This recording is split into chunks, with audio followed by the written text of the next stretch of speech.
Do you want to make your Instagram stories more fun and engaging?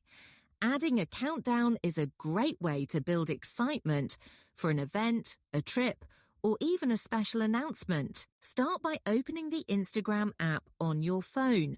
On the home screen, tap the plus icon at the top left to create a new story. Next, either take a new photo or video, or select one from your gallery to use as the background. This is what your followers will see behind your countdown.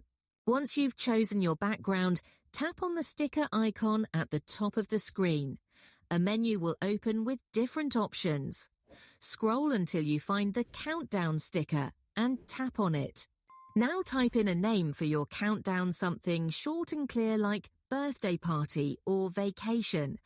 After that, set the exact date and time you want the countdown to end.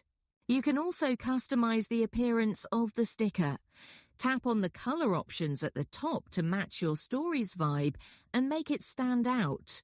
When you're happy with how it looks, place the countdown sticker anywhere on your story and resize it if needed. If this helped you, give this video a like, subscribe to the channel for more quick tips, and don't forget to hit the notification bell so you never miss a tutorial.